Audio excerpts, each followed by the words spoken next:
A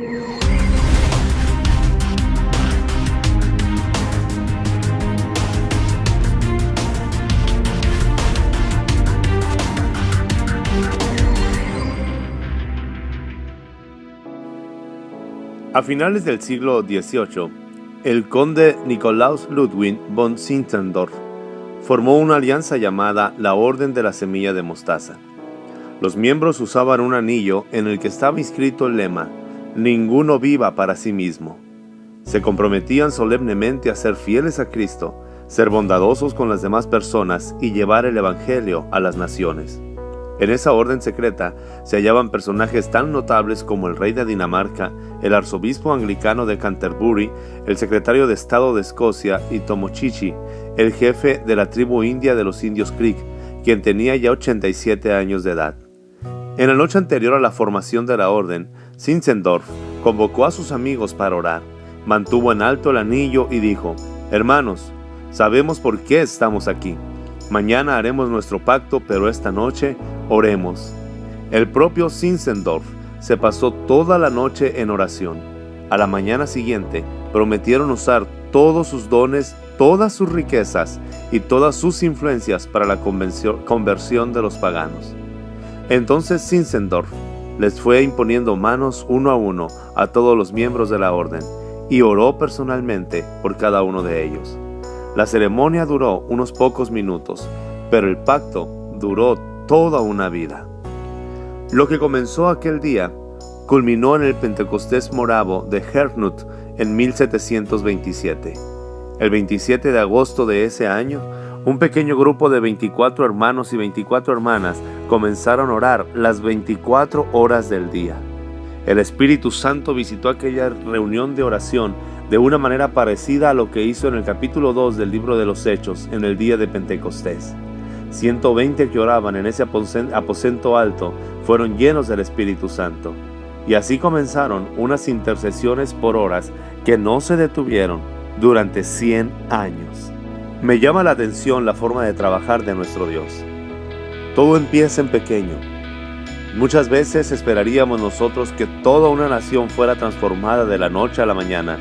Sin embargo, Dios siempre está levantando un remanente. La predicación del Evangelio a todas las naciones inició con aquellos 12 discípulos a los cuales llamó el Señor Jesús. Aquellos 120 que fueron llenos del Espíritu Santo y después aquellas 3,000 personas que se convirtieron en un solo día y se bautizaron.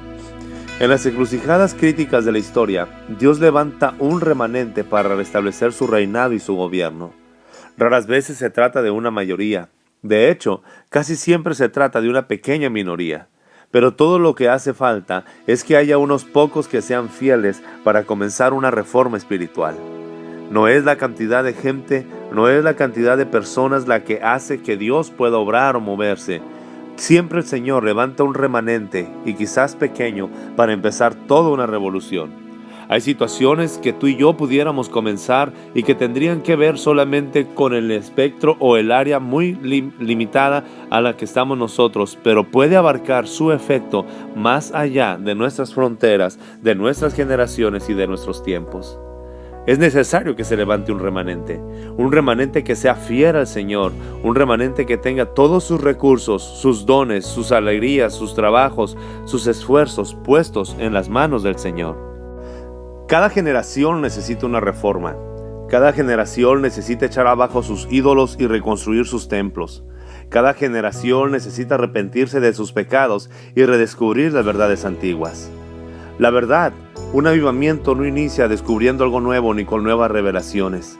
Lo que desencadena un avivamiento es volver nuestra mirada a los pasos antiguos y empezar a caminar por las sendas que dejó el Señor, esas sendas eternas: Biblia, oración y ayuno. Muchas de las personas que pueden escuchar esto piensan que volver a las sendas antiguas es regresar a vivir atados bajo pensamientos o rudimentos hechos por hombre.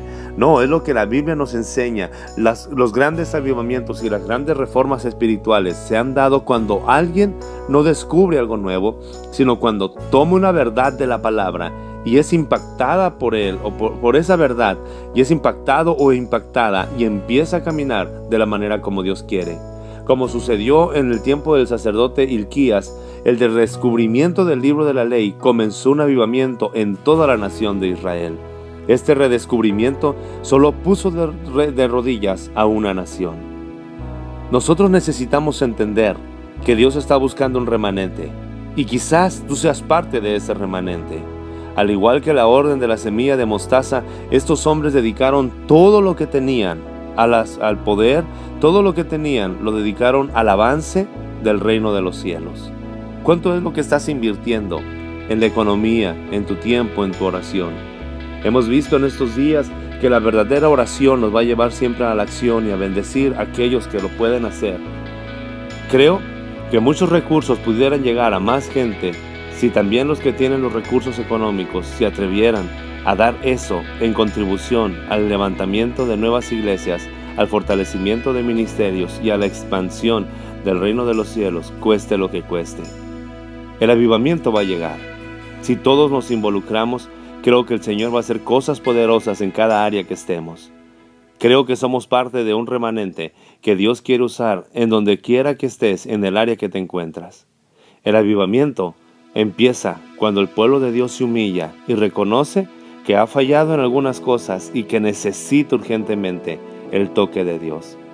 Si tú no eres un creyente y no conoces al Señor, te animo a que te involucres en momentos de oración, en la búsqueda de Dios, porque la transformación de tu ciudad, de tu país, de tu estado, en el lugar que tú te encuentras, de tu casa, de tu colonia, es necesaria, y todos podemos ser escuchados por Dios cuando nos arrepentimos de nuestro pecado y reconocemos que Él es el único que puede hacer las cosas. La oración del justo, obrando eficazmente, dice la palabra, puede mucho. Daremos fruto de todo lo que nosotros emprendamos cuando lo ponemos en las manos del Señor. Me encanta lo que dice el capítulo 19 del segundo libro de Reyes en el versículo 30. Una vez más, los sobrevivientes de la tribu de Judá echarán raíces abajo y arriba darán fruto. Deja de lamentarte y de estar pensando que las cosas están mal y que no se puede hacer nada. Deja de lamentarte y de estar buscando culpables de la situación que estás atravesando o la que está atravesando nuestro país. Si nosotros somos hombres y mujeres que creen en Dios, creo que pudiéramos usar nuestros recursos, nuestras fuerzas, nuestra voz, nuestra palabra para bendecir a aquellos que no le conocen. Otra de las historias que me encanta es lo que sucedió en la década de los 50 en Argentina. Argentina en ese entonces era un desierto espiritual. Según el doctor Edward Miller, misionero que pasó 4 décadas allí, solo había 600 creyentes llenos del Espíritu en toda la nación. En su libro Llora por mí, Argentina, describe el principio de un avivamiento que comenzó en Argentina y se esparció por toda Sudamérica.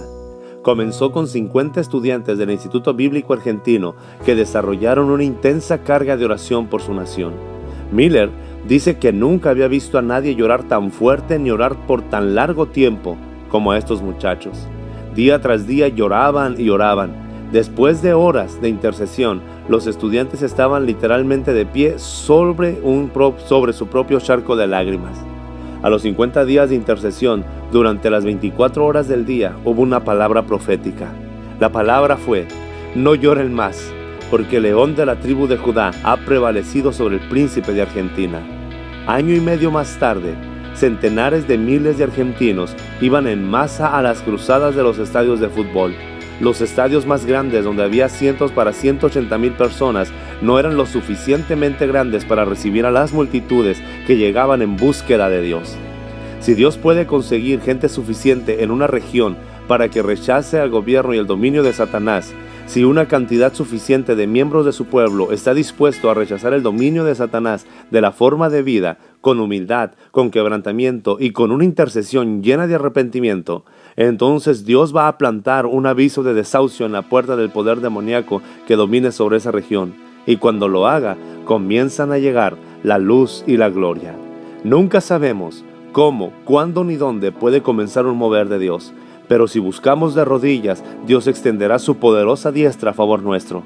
Si ponemos unos cimientos de oración, Dios edificará algo espectacular sobre ellos. Si intercedemos como nunca antes, también Dios intervendrá como nunca antes lo has visto.